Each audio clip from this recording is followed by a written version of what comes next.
ओम नमो भगवते वासुदेवाय, ओम नमो भगवते वासुदेवाय, ओम नमो भगवते वासुदेवाय। श्रीमद् भागवतम चौथा कैंटो 26वां अध्याय और 18वां श्लोक।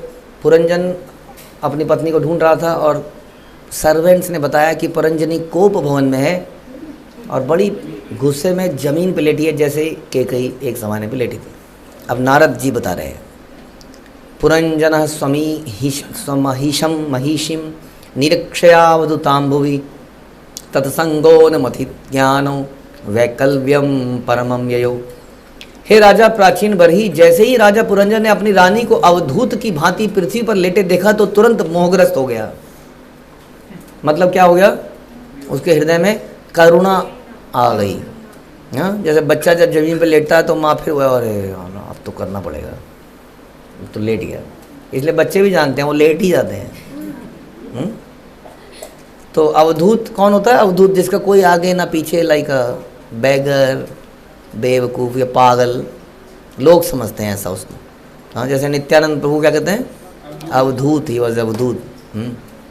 अवधूत शिरोमणि नित्यानंद प्रभु।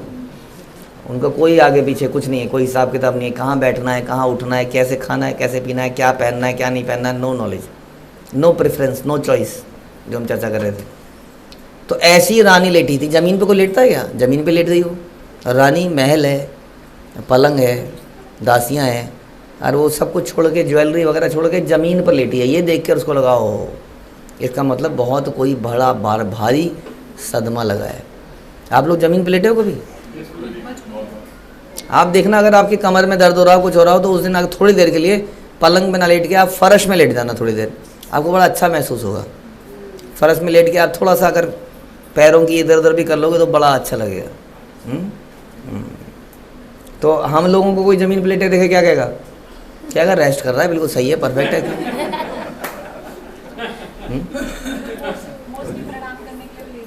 कई लोग प्रणाम करने के लेटते हैं तो उठते ही नहीं है। हाँ, हमारे बच्चे तो लेटे ही रह जाते हैं, नींद ही निकाल लेते हैं वो। खासतौर पे संडे में जब मंगल आरती में जाएं तो लेटे ही रह जाते हैं, लंबा प्रणाम। लेकिन जो अमीर व्यक्ति है, जो कभी ज़मीन पे लेटा ही नहीं है, बैठा ही नहीं है, हाँ, तो वो ज़मीन पे लेट जाए तो, बैठ जाए तो बड़ा लगता है। इस श्लोक का अवधूताम शब्द बड़ा महत्वपूर्ण है, क्योंकि उस साधु के लिए प्रयुक्त होता है जिसमें अपने शरीर की सुध बुध नहीं है। यानी कि साधु को शरीर की सुध बुध नहीं होती है, नहीं होनी चाहिए। वो अभी हम जो चर्चा कर रहे थे उसको इससे मतलब नहीं है कोई कि मेरे को कहाँ बैठना है, क्या करना है। जब आप प्रीच करने जाओ तो आपको सोच समझ के कपड़े पहनने चाहिए और बढ़िया आसन पर ही बैठना चाहिए हमेशा। नहीं, बढ़िया आसन पे नहीं बैठना चाहिए, दिखाना नहीं चाहिए कोई ऐसा कुछ। जहाँ जगह मिल जाए वहीं बैठ जाए। हाँ, आप लोग आगे एक साधु बनेंगे, प्रचार करेंगे, तो जब आप प्रचार करने जाए तो माइक सिस्टम रेडी होना चाहिए कि नहीं? वहाँ नहीं, माला होनी चाहिए कि नहीं? कंफ्यूज हो गए। माला होनी चाहिए कि नहीं होनी चाहिए? हैं?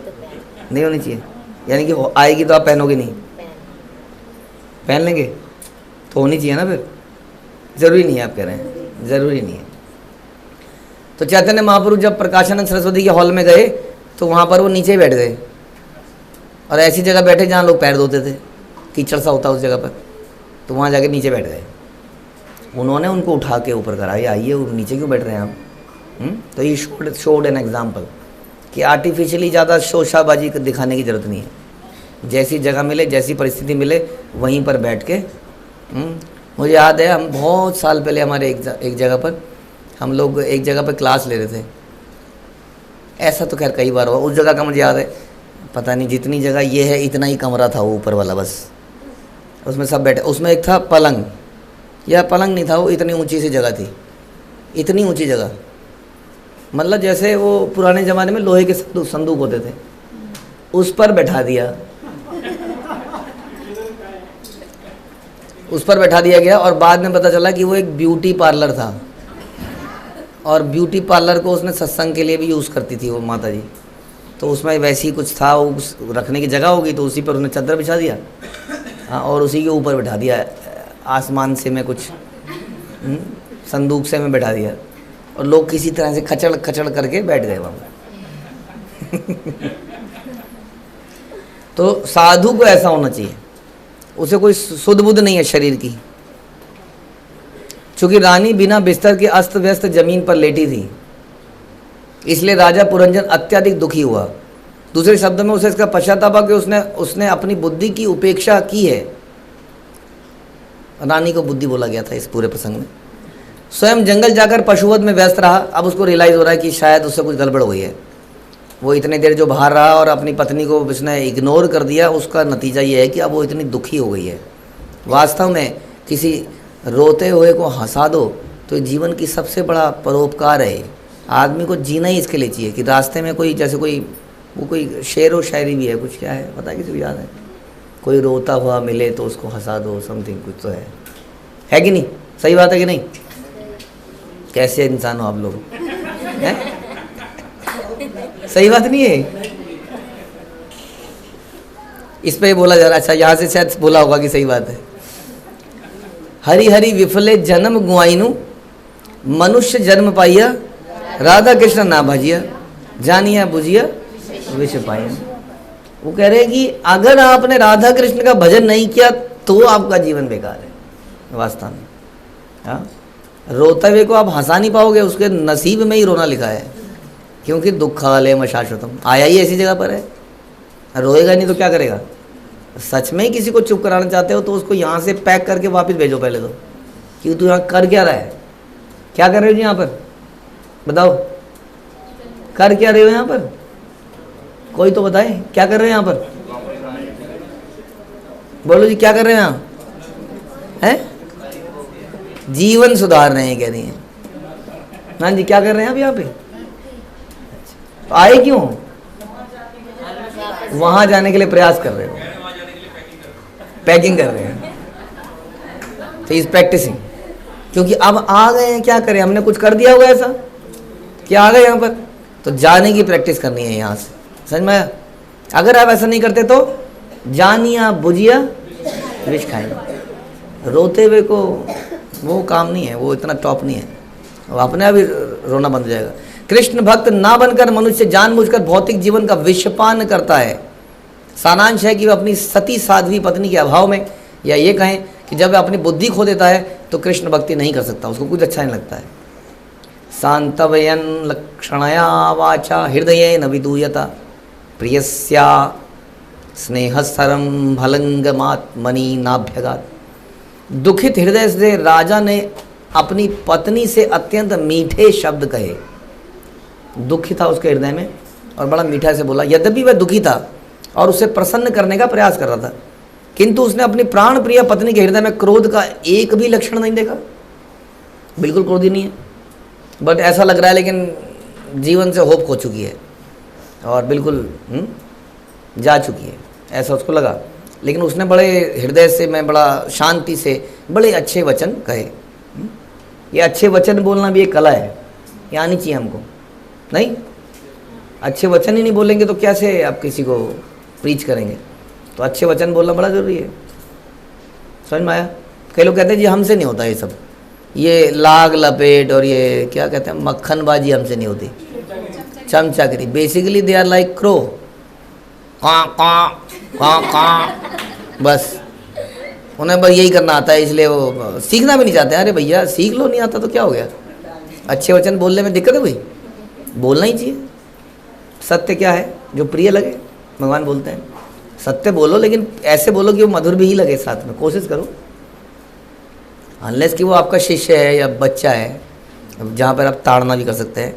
तो राजा को बड़ा दुख हुआ कि पत्नी को छोड़कर अकेले पाप कर्म में प्रवृत्त होने जंगल चला गया। जब कोई अपने पाप कर्मों अर्थात कृष्ण भक्ति तथा सद्बुद्धि को छोड़ने के लिए पश्चाताप करता है तो भवसागर के बंधनों से छुटकारा पाने का मार्ग प्रशस्त हो जाता है।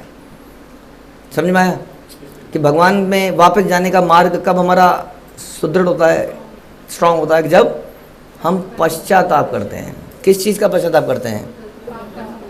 अपने पाप कर्मों के लिए, अपने बीते हुए समय के लिए जो हमने गंवा दिया ऐसे ही बिना भक्ति करे, जो हमने पाप कर्मों में गंवा दिया, उसके लिए जब वो पछताता है। हाँ, मनुष्य जन्म पाइया, राधा कृष्ण ना भजिया, क्या किया मैंने ये, अभी बड़ा दुराचार, हमारा जीवन सदा पापेरत, नहीं कोई पुण्यरा लेश। इस प्रकार से पश्चाताप करता है, तब जाके उसका रास्ता पक्का होता है। ये बताया इसमें। श्रीमद् भागवत में कहा गया है कि जब मनुष्य अपनी कृष्ण भक्ति तथा आत्म साक्षात्कार के प्रति रुचि खो बैठता है तो पाप कर्म में लग जाता है। समझ में आया? रुचि बड़ी इंपॉर्टेंट है, क्योंकि रुचि हमें नेचुरली अट्रैक्ट करती है अपनी तरफ। चाय में रुचि है किसी की किटी पार्टी में रुचि है, किसी मॉल में रुचि है, किसी कपड़ों में रुचि है, वो खींचती है हमें अपने आप। नहीं, बड़ा मुश्किल काम है। जैसे हमारी जप में रुचि नहीं है, तो इसलिए अधिकतर समय पर क्या होता है, ख़ास तौर पे बड़े लोग तो अपनी जिम्मेदारी समझते हैं, लेकिन बच्चों को जिम्मेदारी की नॉलेज नहीं है।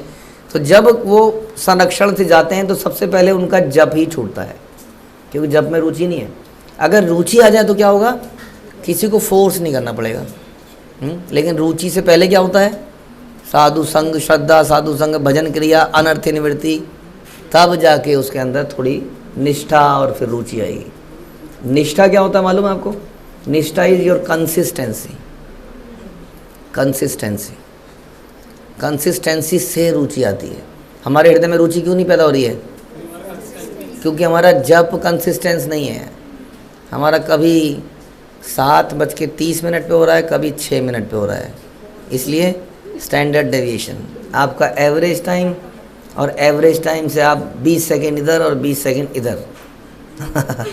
कंसिस्टेंसी, आपके जप करने का समय, शुरू करने का समय, ख़त्म करने का समय, बड़ा तरीके से अगर आप उसको कर रहे हैं, कंसिस्टेंसी से क्या आएगा, धीरे धीरे रुचि पैदा। हमारा अल्टीमेट उद्देश्य है रुचि पैदा करना। कई लोग कहते हैं प्रभु जी क्या कर रहे हैं हम, ये मैकेनिकल होते जा रहे हैं। अरे शास्त्र में बताइए ऐसे, अनर्थ निवृत्ति, निष्ठा, और फिर जाके रुचि होगी, और फिर जाके आसक्ति होगी।